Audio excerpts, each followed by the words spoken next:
Okay, so here we have water streaming down Kenilworth Avenue, not being captured by the curbs, obviously exacerbated by the leaves.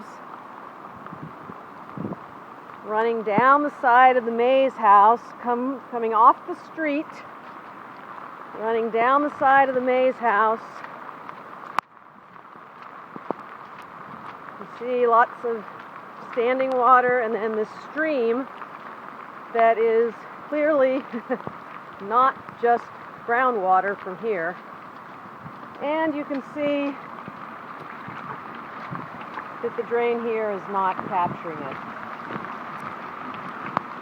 Since everybody seems to be interested in the flow, overground flow, the good news today is that this drain seems to be capturing it. So it's going somewhere over here.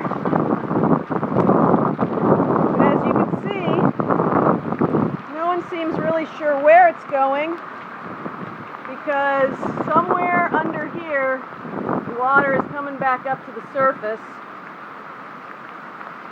And you can see this river that is flowing through the Mays backyard and overground directly into our backyard.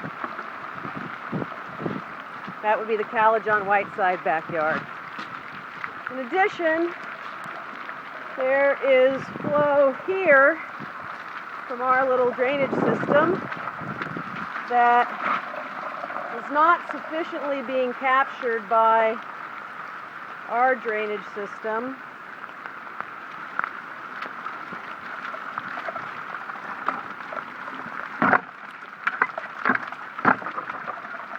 And now you can see here what it looks like, obviously coming underneath the leaves so you can't see. But here is the river that flows through the backyard.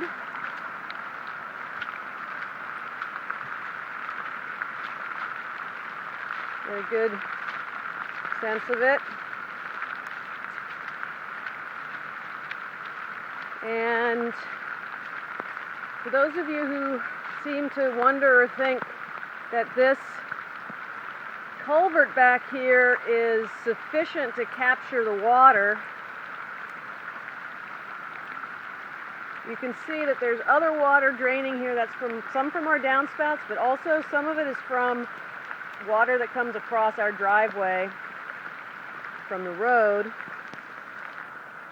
And now you can see that the